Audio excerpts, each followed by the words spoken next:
In business this week, three things to know. First, work party. The October jobs report passes expectations and the unemployment rate hits a 6-year low. Then, immigration tug of war. The president and the Republican Congress are already sparring on immigration reform. Big business wants it, but can any deal get done? And on the arise, how two designers came up with baby bags aimed at giving moms and dads the gear they need. Arise Exchange starts now.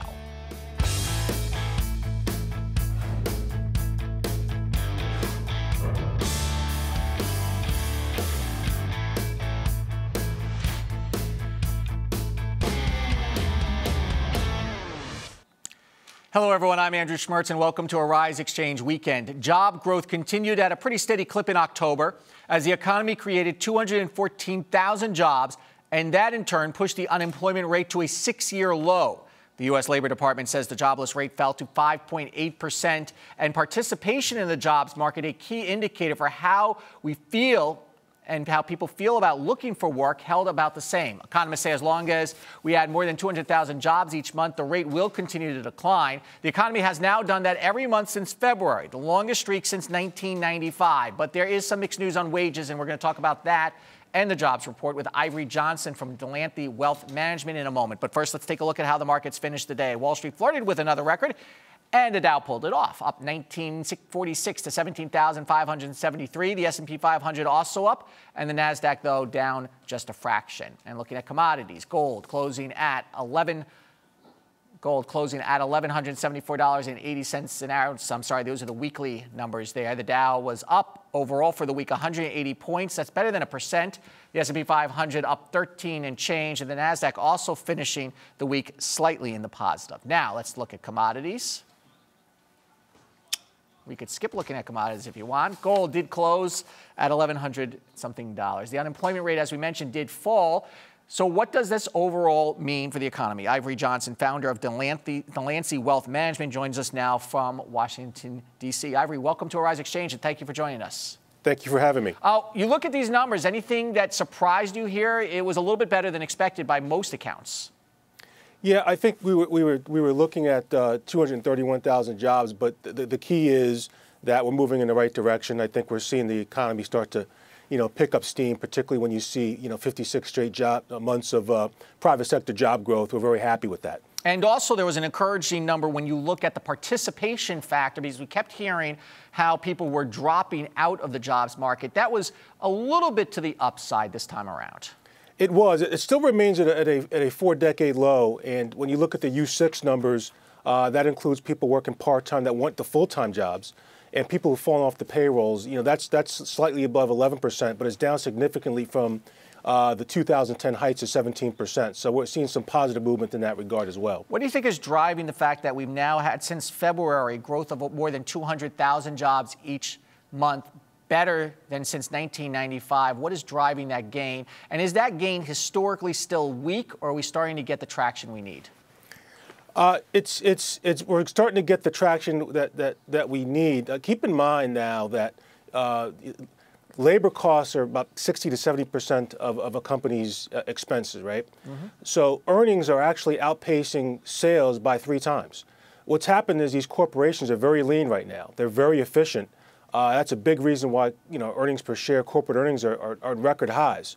But you can only live on a skeleton crew, if you will, and maintain those efficiencies, but for so long. And so as we start to see things pick up, and don't forget, job openings are a 13-year high. So as the economy starts to pick up, particularly in the United States, we're actually a net contributor of 3% to global GDP.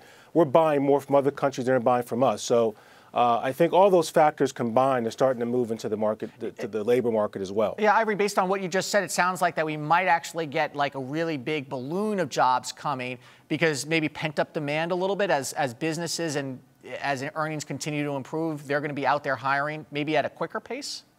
My sense is no. I think you've got a couple things at odds. You've got globalization, which increases competition.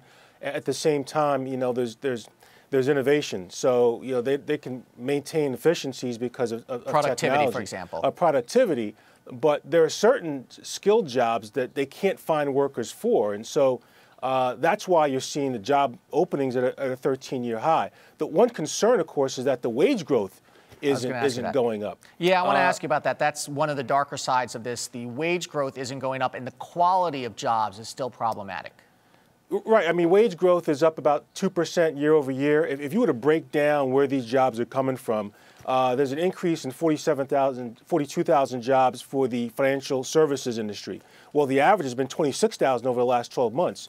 At the same time, professional business services, well, they had an increase of I believe, 37,000 jobs, but the average there was 56,000. So we're not creating jobs in the high-paying sectors that we'd like. And that's got to be, one of the things that we're most concerned about. How do we turn that around right now, do you think? Because that has been a long-term problem that even as the jobs come back, they're often part-time jobs, which means people maybe are considered employed if they're part-time jobs, and they're low-wage jobs. Correct. I think that's going to be a function of improving skill sets. We don't have enough welders, for example. We don't have enough foremen or petroleum engineers. So while on one hand you've got the average manufacturing work week, really the highest it's been since 1950, and while in the United States, the entrepreneur rate's higher than anywhere in North America, Europe, or Asia, we're starting to see some pockets where they just can't find the skilled workers. That's just going to be a function of time. As people transition and become better trained, they'll fill those slots, and then I think you'll start to see the wage growth start to creep up. Despite overall improvements across the economy, what right now is your biggest concerns for your clients? I think the biggest concern is when you look at the market, a lot of it is a function of quantitative easing. You see margin debt on New York Stock Exchange about $400 billion, the highest it's been since 2007. Before that, the highest it's been since 2000. You've got stock buybacks, which are at record levels right now. The last time it was this high was, again, 2007. And as I spoke about before, the earnings really are a function of efficiencies and cost cutting. And you wonder how much longer can the financial engineering, so to speak, continue. Yeah, we've talked about that on the show a lot. Buybacks look good for shareholders, but it does really sort of look like financial engineering. Ivory Johnson, thank you so much. Hope to have you back on soon. Thank you very much for having me. You got it. Coming up, the election is over, so can immigration reform get done? You're watching Arise Exchange.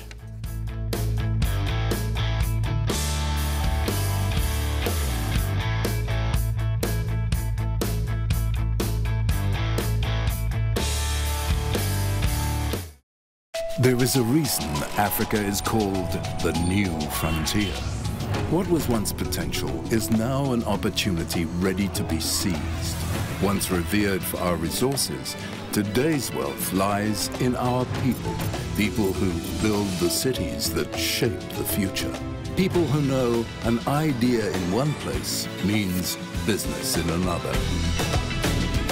A generation for whom technology means there are no borders, no boundaries.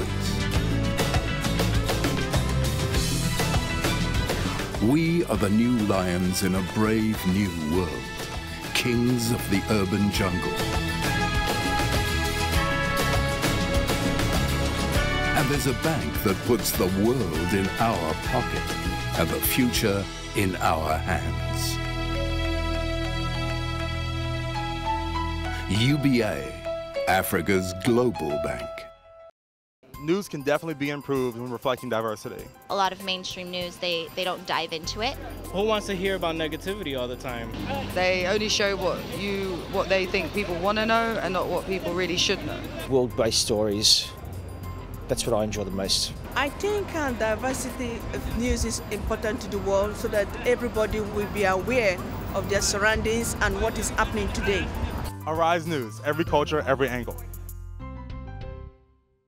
Last week on Arise Exchange, the nauseating numbers from two iconic brands and whether they have a plan to turn around their businesses. Existing home sales surged to their best numbers. Can the broader markets support that in the real estate business? When long-term interest rates are low, it's usually a bad sign for the macro economy. Toys R Us is defending its decision to sell Breaking Bad action figures. The toys come with a detachable sack of cash and a bag of meth. Not real meth, fake meth. Watch this week for more Arise Exchange. Welcome back to Arise Exchange. The president vows to push ahead on immigration reform, even if he has to do it by executive order. Republican House Speaker John Boehner says that would be playing with fire. Is there any chance that the House, the Senate, and the president can come to terms now that the election is over? It's an issue that is pressing for businesses. Our senior Washington correspondent, Colin Campbell, joins us right now from D.C. Good afternoon, Colin. How you doing, Andrew? You can almost hear that condescension in House Speaker John Boehner's voice when he talked about, President burning himself if he decides to move forward unilaterally on immigration reform, right? Boehner came out swinging if there was any hope of sort of rhetoric that was sort of more conciliatory from any of them, by the way. Yeah. You did not hear that. Can you talk to us a little bit about that rhetoric that we've heard since the election from the president, from Boehner, from McConnell? From McConnell, yeah. You have the Republicans who basically just really put a hurting on Democrats, and so they're still really kind of celebrating from that and showing that they are the dominant ones right now in Congress, and they want to show that their constituents that they're going to take it to the president with their agenda. Meanwhile, you have the inner turmoil working in the Republican Party on which direction to take, because they do believe that they want to have a chance in 2016, but that it will be difficult because of the seats that will be available and the direction of the country, if it will be a challenge for them trying to really win the presidency in 2016. And of course, you have the president, who is really opposed to a lot of the policies that Republicans have put forth, or at least in the way that they are submitting them. So the president, of course, wants to put his foot down, saying that he is not going to sign off on anything that is against his principles. And I think that the Republicans have said the same. They aren't going to put forth anything that is against their principles. So, of course, even though we've heard some conciliatory rhetoric coming from the House Senate Majority Leader elect Mitch McConnell for next year, I don't know if really behind the scenes if this is really going to stick, because you have both sides saying they're not going to deviate from their principles, and of course they both have different strategies on how to push further America forward. And while McConnell is certainly going to be the Senate Majority Leader, there are members of his own party that would like to choose someone else. And speaking of that, when you have the Tea Party in there and you're talking about immigration, generally businesses, which the Republican Party generally favors or seem to favor, wants immigration reform. So within the party itself, it's going to have this problem. I'm wondering, because I've been hearing some commentators say, because the House Speaker now has a much larger majority, he could lose some of his members if he decided to push ahead on immigration. Is there any talk of that? No, well, what they're talking about right now is how much how immigration reform would look. Does this mean an H-1 visa program? Does this mean amnesty, which of course a lot of them would be very opposed to? Or does this mean another path or method to try to get the millions of undocumented workers in the U.S. Through some type of pathway to citizenship? Mm-hmm. What you have here, and this is where the conflict on immigration partly comes from, you have the Chamber of Commerce saying that there needs to be more lower skilled labor in the U.S. And so therefore there most likely needs to be a pathway to citizenship, a pathway to get an H-1 visa for them to work a lot easier in the country without being detained, without being deported, without being arrested. But then you have those in the base of the Conservative Party who believe that those who are in the country illegally should be treated as criminals, that it should be tightening at the border, and that the immigration reform should be a lot more stringent. The people who are a bit more moderate right now are Jeb Bush. You have Mitt Romney, of course, who hasn't announced that he's running or anything, but he still has an influence on the direction of the Republican Party. He still has a voice. They seem to be the more moderate ones looking at a pathway to citizenship. Of course, the president has also talked about this, but the base really disagrees with this wholeheartedly. So there's where you have the conflict. Of course, you still have the issue of all of these immigrants and what to do with them in the long term. Would it be easier for them for a pathway to citizenship? Will this disrupt some of the American citizens who are already here looking for a job, who feel that they're underemployed, who still are out of work? But there's really that argument that there isn't enough skilled labor out there, but you still have college students who are also looking for work. So there are all these dynamics at play here, and really what the Republicans are looking at is the way that they can put forth an immigration agenda that won't bite them in years down the road. We have about 30 seconds left. Mitch McConnell, John Boehner, and the president all had lunch today. Did they stop from throwing food at each other? They didn't throw any food. They didn't throw any food at each other. I don't believe that they shared any bourbon either. But at the same time, they looked for ways that they might be able to really come to meeting of the minds, and that would be on trade policy, tax reform policy. So these are things that they may be able to start. But of course, the president is really looking at immigration to do something before the end of the year. One thing that we may have to also look at is the possibility of Republicans wanting to defund the president if he does decide to go forth and use executive orders. And what would that mean, Andrew? But government shutdown, and definitely Republicans don't want that. But and some a say that's the crisis, possibly. in a constitutional crisis. But some Republicans say that's the go-to move if they really want to push it to the president. All right, Colin Campbell, a very comprehensive report on comprehensive immigration reform. Thank you so much. All right, see you. We'll see you on Arise America later. All right. Time now for our business ticker. Stories making headlines across the nation and the world. Defect cover-up. The New York Times reports that Japanese airbag manufacturer Takata knew of product defects dating back to 2004 and kept it a secret. The Times says workers claim they were instructed to delete testing data and to dispose of airbag inflators. So far, 11 car companies have recalled about 14 million vehicles globally, and 4 deaths have been attributed to the faulty airbags. The latest version of Silk Road has been shuttered, and its newest leader, former SpaceX employee Blake Benthel, arrested. Authorities say Benthel led the infamous underground site known for selling illegal weapons and drugs. Besides Benthel, several arrests were made in the U.S. and Europe, and 400 other sites were shut down. These sites operate on the Tor network, a part of the internet that cannot be reached through traditional search engines. The World Economic Forum is out with its list of global threats for 2015. The top 2 are income inequality and persistent joblessness. The group says a focus on education, tax policy, and job creation can decrease income inequality. The World Economic Forum, by the way, certainly knows something about economic inequality. Here are all the private planes and jets lined up in Switzerland. During last January's meeting in Davos, it saw the highest level of private jet use in 5 years. And what would you pay for a palace of love? A mega mansion in Beverly Hills called Palazzo de Amor is on the market for $195 million, making it the most expensive home listing in the U.S., according to Coldwell Banker. The estate sits on 25 acres with 12 bedrooms, 23 bathrooms, and a vineyard.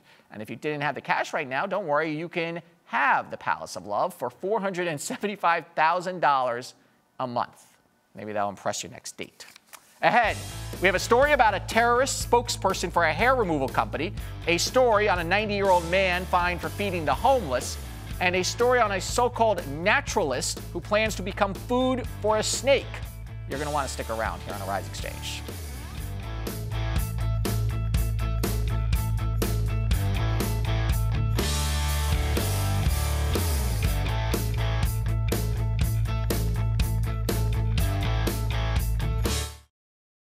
If I was building my own network, it would be for the people, by the people.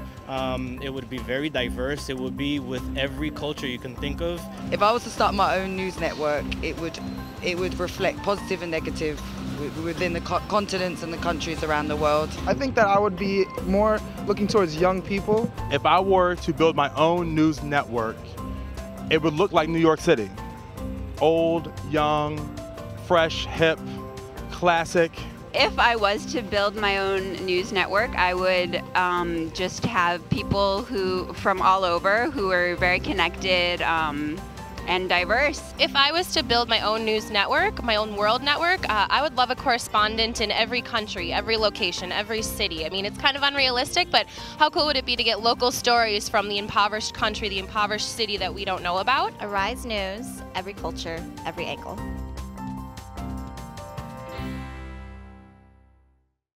I think that people in America do care about what happens throughout the world. Global warming is probably something that has to be addressed sooner rather than later.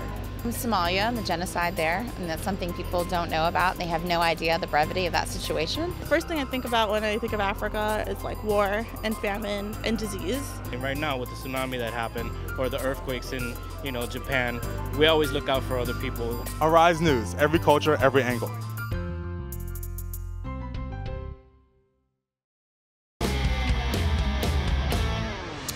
The The regulatory police state has unleashed its wrath on a 90-year-old Florida man who has been feeding the homeless for 23 years. Police in Fort Lauderdale gave a court appearance ticket to Arnold Abbott, alleging he violated a new law that prohibits giving food to people outside unless certain conditions are met. Among those conditions, that the person handing out food provide portable toilets.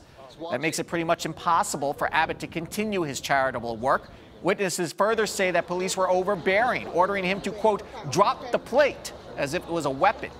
Abbott says he will be back on the beach nonetheless, feeding the homeless next week, no matter what the police say. And one Turkish company is joining us for Friday's Liquid Lunch segment. Companies like to use celebrity spokespeople, of course, to help sell products. But one hair removal company is regretting its choice to feature Al-Qaeda leader Khalid Sheikh Mohammed in its hair removal ads. He certainly could use the product, as you can tell, though he's probably not meeting many women in Guantanamo Bay right now anyway. That's where he's being held. The company, Apila, says it made a mistake, it claims, and did not realize that the image it used was that of the terrorist leader.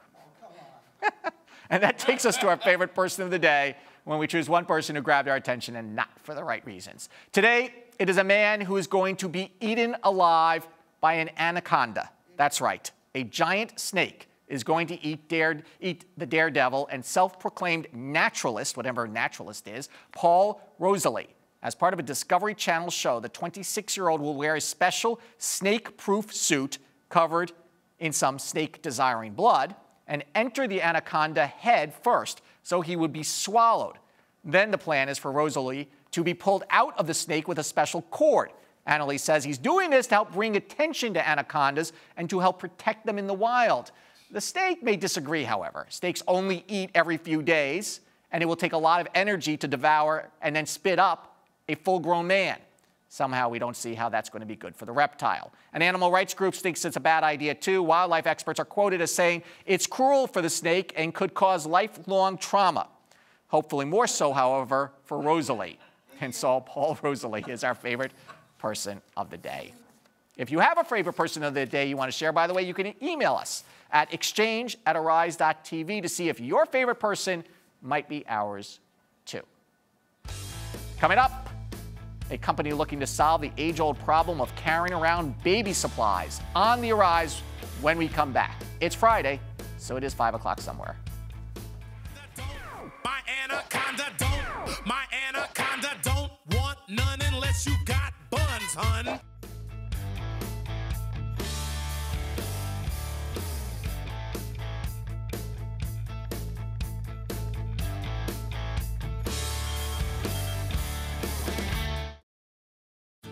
I don't think the television news in the United States reflects the diversity of the world. I don't think it does a great job of even reflecting the diversity of the United States. When you are watching TV, you don't really see a lot of different cultures. There are plenty of other places that people might not even know about. We are living in a global culture, and you cannot hide news that is happening when there's so much social media. Arise News, every culture, every angle. Unrest continues in Ferguson, Missouri. Exactly what happened to Michael Brown Jr.'s memorial? The NFL fallout continues. Why does this video change the game? President Barack Obama met with congressional leaders today. He does not need congressional approval to carry out the strikes. The only language understood by killers like this is the language of force. Do I want to have a draft? No, because I don't want to have war. Hello and welcome to Arise America. I'm Debbie Turner-Bell. Last week on Arise Exchange, Janet Yellen and the Fed worked their formula for the economy. We're only about 2% below the highs for the Dow and the S&P. There are many interesting races for state governors, which could impact people and business far more. An upstate New York woman managed to get arrested twice on the same day for drunk driving while being dressed up as a zombie. For 2 arrests in 2 hours, dressed as a zombie, Catherine Butler is our favorite person. Watch this week for more Arise Exchange.